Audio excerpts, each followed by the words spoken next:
Hello दोस्तों, examination classes में आपका स्वागत है। आज मैं आप लोगों के लिए दोस्तों इलाहाबाद यूनिवर्सिटी जो नॉन टीचिंग रिक्रूटमेंट कल से पेपर शुरू है जीके वाला पोर्शन लेके उपस्थित हो। हाँ दोस्तों, आप जानते हैं कि जीके जो है 70% कवर करता है दोस्तों। उसमें हिंदी जो है 15 और इंग्लिश जो है 15, टोटल मिला के दोस्तों 100 क्वेश्चन आते हैं। हर एक क्वेश्चन 2 मार्क के होते हैं, मीन्स 200 मार्क्स के बनेंगे, ध्यान रखिएगा। अब देखिए दोस्तों, इसमें 1/4 की निगेटिव मार्किंग का प्रावधान है।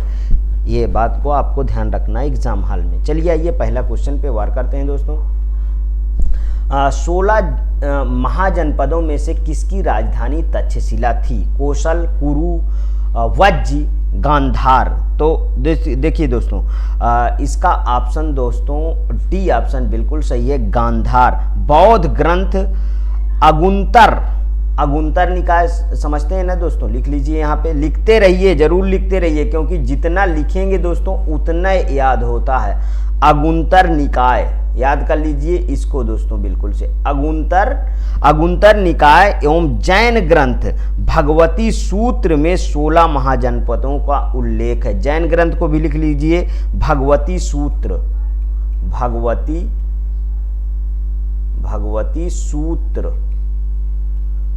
भगवती सूत्र ये जैन ग्रंथ में 16 महाजनपदों का उल्लेख है दोस्तों। कौशल की कहाँ थी? श्रावस्ती, नोट करिए, श्रावस्ती। कौशल की कहाँ थी? श्रावस्ती, जो आज आप अयोध्या कहते हो। क्या कहते हो दोस्तों? अयोध्या, ठीक है, ध्यान रख लीजिए इसको, अयोध्या।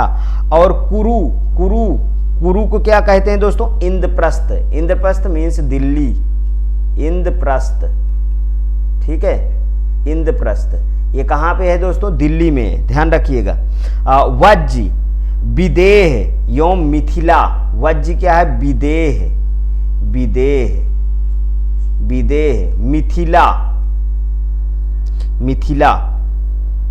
मिथिला नरेश, याद आया कुछ? मिथिला, ठीक है। और गांधार दोस्तों तक्षशिला, वो ऊपर लिखा ही है ये तक्षशिला, ठीक है। तो इसका ऑप्शन कौन सा है? डी ऑप्शन बिल्कुल करेक्ट है। 16 महाजनपदों में से किसकी राजधानी तक्षशिला थी? वो थी गांधार की। नेक्स्ट क्वेश्चन, गुजरात में डैश झील वस्तुतः एक कृत्रिम जलाशय है जो मौर्यों के शासन के दौरान बनाई गई थी। पुष्कर, लोनार, लोकटक, सुदर्शन। कौन सा सही है दोस्तों? तो इसका डी ऑप्शन बिल्कुल करेक्ट है दोस्तों, सुदर्शन। ध्यान रखिएगा, ये वाला क्वेश्चन बहुत ही इंपॉर्टेंट है। सुदर्शन झील गुजरात के गिरिनार लिख लीजिए, गुजरात तो लिखा ही है, गिरिनार लिख लीजिए, ठीक है, गिरिनार, गुजरात के गिरनार क्षेत्र में स्थित है। इस झील का निर्माण मौर्य वंश के संस्थापक चंद्रगुप्त मौर्य के आदेश से उसके गिरनार में नियुक्त राज्यपाल पुष्य शुंग वैश्य ने करवाया था। तो कौन करवाया था दोस्तों? चंद्रगुप्त तो राजा थे, ठीक है, वो मौर्य में चंद्रगुप्त राजा थे। तो लिख लीजिए दोनों का नाम, चंद्रगुप्त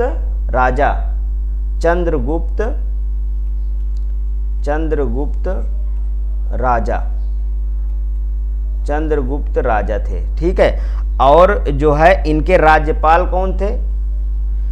पुष्यगुप्त वैश्य, पुष्यगुप्त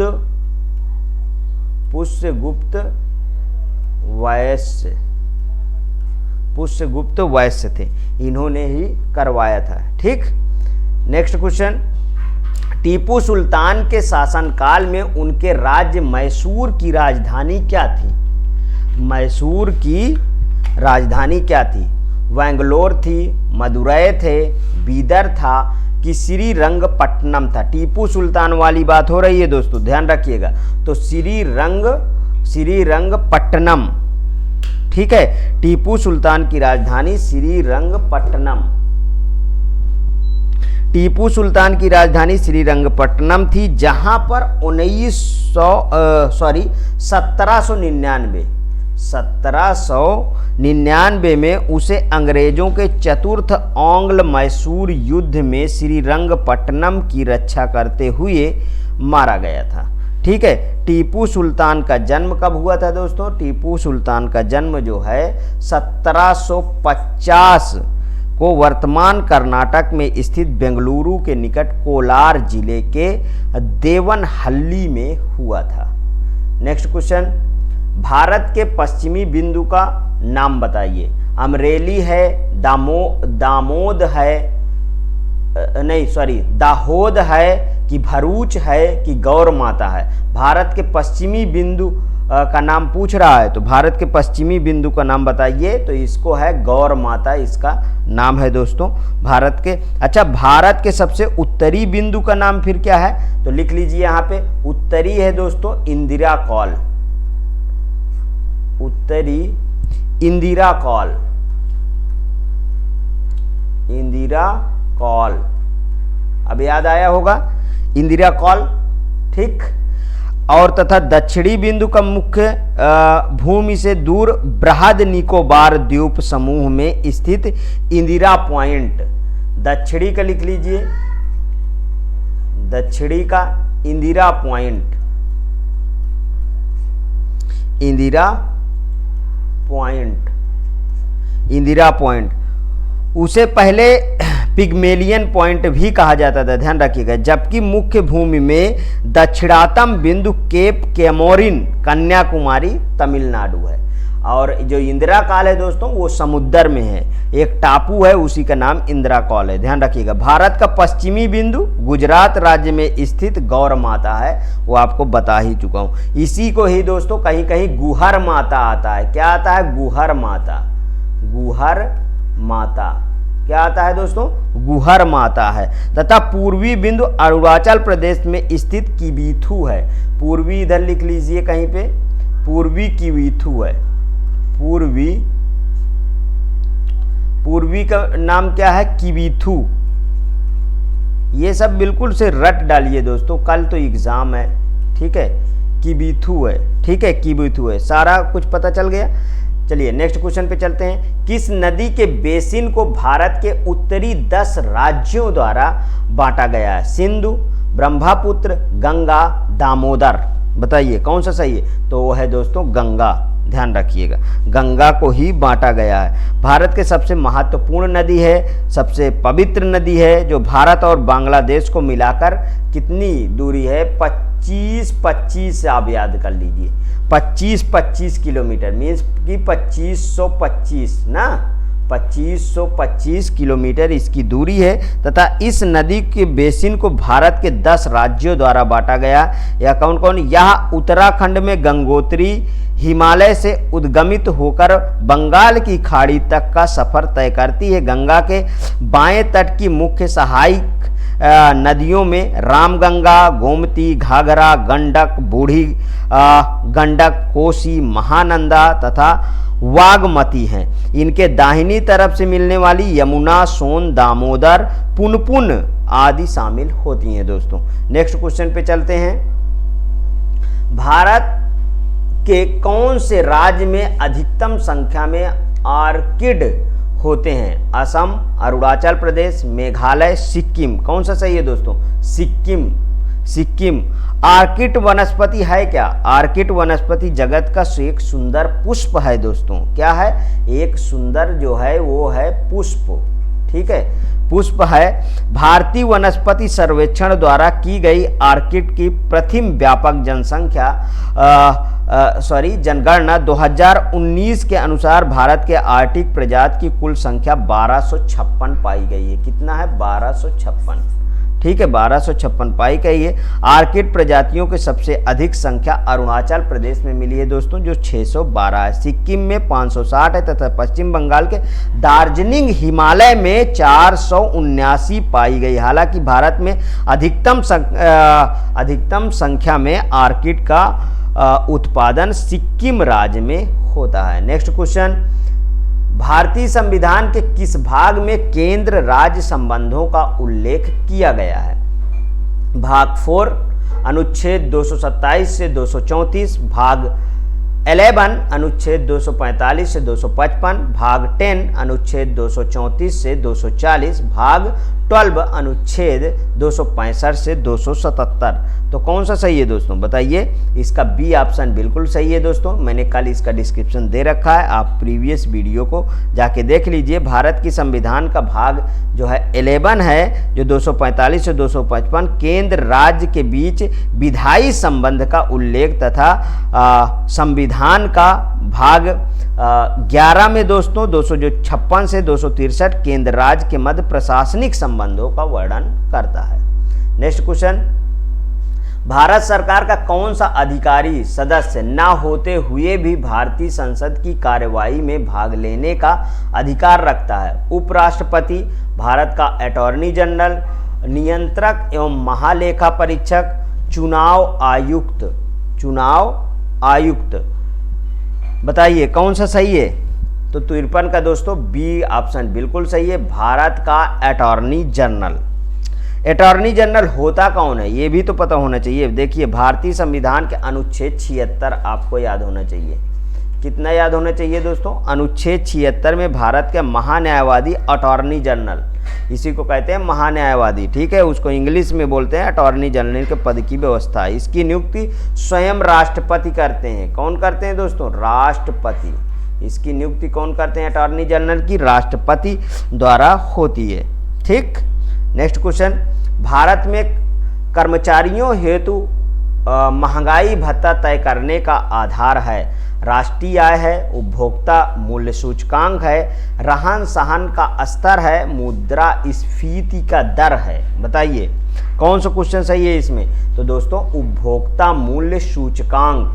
भारत में सरकारी कर्मचारियों के महंगाई भत्ते का निर्धारण उपभोक्ता मूल्य सूचकांक, जिसे आप सीपीआई बोलते हो, क्या बोलते हो दोस्तों? सीपीआई के द्वारा तय किया जाता है। उपभोक्ता मूल्य सूचकांक सरकारी कर्मचारियों के वेतन, मजदूरी और महंगाई भत्ता समायोजित करने के लिए प्रयोग में लाया जाता है। यह सूचकांक श्री श्रम मंत्रालय में स्थित श्रम ब्यूरो द्वारा प्रकाशित किया जाता है। नेक्स्ट क्वेश्चन, निम्नलिखित में से कौन सा चतुर्थ क्षेत्र के अंतर्गत आता है? मछली पालन आता है, सूचना प्रौद्योगिकी आता है, कि विनिर्माण आता है, कि खनन आता है? कौन सा आता है दोस्तों? तो सूचना प्रौद्योगिकी आता है। चतुर्थ क्षेत्र में सूचना प्रौद्योगिकी आता है। चतुर्थ क्षेत्र में सेवा क्षेत्र भी कहते हैं इसे। सेवा क्षेत्र के अंतर्गत सूचना आधारित तथा अनुसंधान व विकास आधारित क्रियाकलापों को सम्मिलित किया जाता है। इसके अंतर्गत सूचनाओं का संग्रहण, उत्पादन एवं सूचनाओं का प्रसार तथा आदान प्रदान दोस्तों किया जाता है। नेक्स्ट क्वेश्चन पे चलते हैं। यदि भारतीय रिजर्व बैंक नकद रिजर्व अनुपात कम करता है तो क्या परिणाम होगा? ऋण सृजन बढ़ेगा, ऋण सृजन घटेगा, ऋण सृजन पर कोई प्रभाव नहीं पड़ेगा, ऋण सृजन पर कोई निश्चित प्रभाव नहीं पड़ेगा। कौन सा सही है दोस्तों? तो ऋण सृजन बढ़ेगा, ध्यान रखिएगा। कम होता है तो दोस्तों देखिए जब डिक्रीज होता है तो वो इंक्रीज होता है, ध्यान रखिएगा। नगद रिजर्व अनुपात सभी बैंकों के लिए जरूरी होता है, क्योंकि वह पहले कुल नगद रिजर्व का एक निश्चित हिस्सा रिजर्व बैंक के पास जमा रखते हैं, ठीक है। ऐसा इसलिए होता है कि अगर किसी भी अवधि पर एक साथ बहुत बड़ी संख्या में जमाकर्ता अपना सौंपा निकालने आए तो बैंक डिफॉल्ट ना कर सके। यदि रिजर्व बैंक CRR, ध्यान रखिएगा CRR, ठीक है, CRR अनुपात कम करती है तो ऋण सृजन बढ़ जाता है। नेक्स्ट क्वेश्चन, भारत पंचवर्षीय योजना वर्ष डैश में जारी की गई थी? 1961, 1951, 1952, 1960। प्रथम पंचवर्षीय योजना की बात कर रहा है, ये बात भूलिएगा नहीं। जब प्रथम पंचवर्षीय योजना कब 51 से शुरू हुई है, ऑप्शन बिल्कुल लगा दीजिए। अब तो इसका नाम क्या हो गया? नीति आयोग, ध्यान रखिएगा, नीति आयोग। योजना आयोग का नाम नीति आयोग हो गया। पंचवर्षीय योजना 1951 में जारी की गई थी, जिसका कार्यकाल 1951 से 1956 मीन्स की 1956 तक 5 वर्ष के लिए होता है, ठीक है। मूल रूप से प्राथमिक क्षेत्र कृषि विकास केंद्रित थी। पहली पंचवर्षीय योजना कुछ संशोधनों के साथ हैराड डोनार मॉडल पर आधारित थी। इस पंचवर्षीय योजना का आदर्श वाक्य कृषि का विकास था। यहाँ पे लिख लीजिए क्या है दोस्तों? कृषि का विकास, कृषि का विकास इसका मुख्य लक्ष्य था। नेक्स्ट क्वेश्चन, भारत की प्रथम नोबेल पुरस्कार विजेता महिला का नाम बताइए। इंदिरा गांधी, मदर टेरेसा, कविता कृष्णन कि सरोजिनी नायडू। कौन सा सही है बताइए? Mother Teresa. ठीक है, भारत की प्रथम नोबेल पुरस्कार विजेता का नाम मदर टेरेसा है। ठीक है, और इन्होंने कब पाया है दोस्तों? 1979 में, ध्यान रखिएगा 1979 में। ठीक है, नोबेल पुरस्कार पाई हैं। नेक्स्ट क्वेश्चन, डाक टिकट का आविष्कार किसने किया है? रूथ हैंडलर ने, जॉन हैरिंगटन ने, रोलैंड हिल ने कि फेलिक्स हॉफमैन ने? कौन किया है दोस्तों? इसका जो है सी ऑप्शन बिल्कुल करेक्ट है दोस्तों, रोनाल्ड हिल ने किया है। डाक टिकट का आविष्कार रोनाल्ड हिल ने किया। ब्रिटेन के एक स्कूल मास्टर थे रोनाल्ड हिल, जिन्होंने 1837 में डाक टिकट का आविष्कार किया था। नेक्स्ट क्वेश्चन, म्यांमार की मुद्रा क्या है? म्यांमार रियल है, म्यांमार डॉक है, म्यांमार क्वाथ है, म्यांमार रिंगित है। बताइए कौन सा मुद्रा पूछ रहा है? ठीक है, तो इसका सी ऑप्शन सही है, म्यांमार क्याथ है। क्या है दोस्तों? म्यांमार क्याथ है। वियतनाम हनोई डॉग, हनोई देखो वियतनाम का क्या है? हनोई राजधानी है और डॉग मुद्रा चीन का बीजिंग और मुद्रा युआन है। जापान देश का नाम है, टोक्यो राजधानी है और एन मुद्रा है। और इराक बगदाद इसकी राजधानी है और दिनार मुद्रा है। म्यांमार नेप्तिदाव इसकी राजधानी और क्वायत इसका मुद्रा है। ध्यान रखिएगा। ठीक है, नेक्स्ट क्वेश्चन, फरवरी 2000। अब देखिए करंट के 5 क्वेश्चन आएंगे दोस्तों। ठीक है, और पांचों को अच्छी तरीके से आप ध्यान रखिएगा। फरवरी 2023 में किस स्थान पर खेलो इंडिया शीतकालीन खेल 2023 का आयोजन किया गया? शिमला, लद्दाख, गुलमर्ग, मनाली। कहाँ पे किया गया है? तो किया गया है गुलमर्ग में। नेक्स्ट क्वेश्चन, अमृत नगरोत्थान योजना किस राज्य में लागू की गई है? उत्तर प्रदेश, कर्नाटक, गुजरात, मध्य प्रदेश। बताइए कौन सा सही है? तो दोस्तों कर्नाटक में लागू की गई है। फरवरी 2023 में जस्टिस सोनिया गोकानी किस राज्य की पहली महिला मुख्य न्यायाधीश बनी है? बिहार, कर्नाटक, असम, गुजरात। बहुत अच्छा क्वेश्चन है दोस्तों, गुजरात की बनी है। ठीक है, नेक्स्ट क्वेश्चन, किस देश ने national green fiscal incentive policy framework launch किया है? केन्या, जिम्बाब्वे, दक्षिण अफ्रीका, इटली। कौन लॉन्च किया है? तो दोस्तों इसका है केन्या। फरवरी 2023 में केंद्र सरकार ने पीएम कुसुम योजना को किस वर्ष के लिए बढ़ा दिया है? पीएम कुसुम योजना याद होगा आपका 2024, 2025, 2026, 2027, तो 2026 तक बढ़ा दिए। ये रहे दोस्तों आज के क्वेश्चन, आप इनको तैयार करिए। हाँ, यदि आपको पसंद आता है तो प्लीज़ और प्लीज़ मेरे एग्जामिनेशन चैनल को आप सब्सक्राइब कर लीजिए, मेरा वीडियो लाइक करिए, ज़्यादा से ज़्यादा दोस्तों में शेयर करिए। हाँ, अपनी प्रतिक्रिया कमेंट बॉक्स में ज़रूर प्रस्तुत कीजिएगा दोस्तों। ओके दोस्तों, थैंक यू।